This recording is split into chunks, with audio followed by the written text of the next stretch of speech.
Bonjour ou bonsoir, tout dépend à quelle heure vous écoutez ce podcast de l'ODJ Média.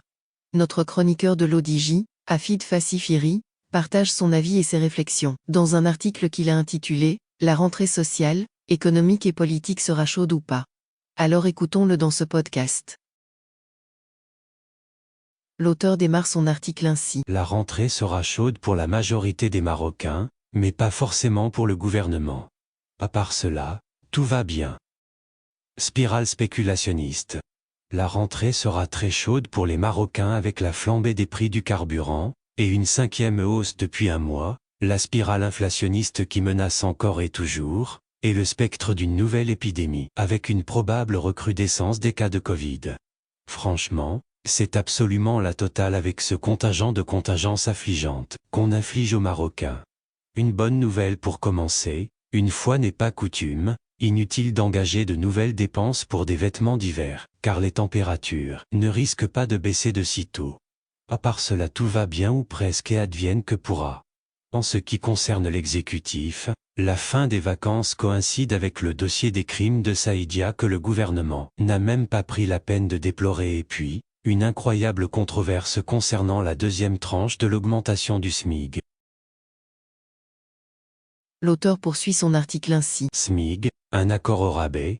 Prévu le 1er septembre, l'augmentation du SMIC de 5% pour les salariés du privé va finalement passer après de sérieux couacs entre la Confédération Générale des Entreprises au Maroc et le gouvernement. En cause, l'immobilisme présumé du ministère de l'Emploi dans la mise en musique des accords sociaux du 30 avril 2022, puisque ce dernier aurait négligé le suivi des accords sociaux. Potentiellement gelés pour cause de promesses faites au patronat et non tenues par le gouvernement, la hausse du SMIC provoque une polémique inédite. Dans les faits, pour une poignée de dirhams, le patronat voudrait faire passer une loi sur le droit de grève en sa faveur et toucher au code du travail. Bien malin celui qui nous dira comment cette crise sera dénouée ou non et comment. Pour ma part, je crains que les travailleurs soient encore une fois de plus, les dindons de la farce, avec des accords sociaux au rabais, qui se font à leurs dépens et à leurs frais. L'auteur précise ainsi. Carburant, le torchon brûle. D'une manière générale, le gouvernement persiste dans son autosatisfaction qui contraste avec la morosité ambiante. Toute la classe politique se voile effrontément la face et semble dépassée par la réalité de la situation. Il suffit de faire un tour sur les réseaux sociaux pour mesurer les souffrances infligées aux plus démunis et aux défavorisés et également écouter la classe moyenne, qui n'en finit plus de lancer des appels de détresse avec un pouvoir d'achat qui crie au secours. Sur le plan politique, le Conseil de la concurrence avait fait injonction aux sociétés d'hydrocarbures en raison de pratiques anticoncurrentielles, mais rien n'y fait et les hausses reprennent de plus belle dans une sorte de fait accompli. Les choses sont claires. Pour faire son plein, il faudra en payer le prix. On est en droit de se demander à quoi sert le Conseil de concurrence et à quoi a servi le rapport explosif de la commission d'enquête parlementaire sur la libéralisation des hydrocarbures. Ce qui est frustrant pour la ministre du Développement durable et de la Transition énergétique et écologique, aucune alternative n'est proposée aux Marocains en termes de transport en commun propre et absolument pas d'incitation ou de bonus pour utiliser le vélo ou les véhicules électriques. Dans les faits, actuellement les Marocains sont pris en otage par la spirale infernale de l'inflation et de la flambée des cours du brut. L'auteur indique dans son article ainsi. Fuite en avant.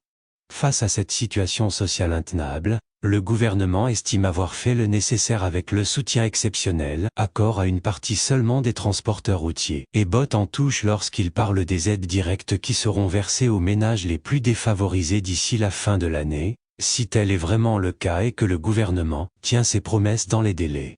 Dans tous les cas, il faudra attendre quelques mois avant de savoir quel sera le réel impact de ces aides directes, mais en attendant le gouvernement doit savoir et pouvoir s'atteler aux problèmes quotidiens de tous les Marocains, car se projeter dans des actions dans le futur ne fait pas très sérieux pour la majorité.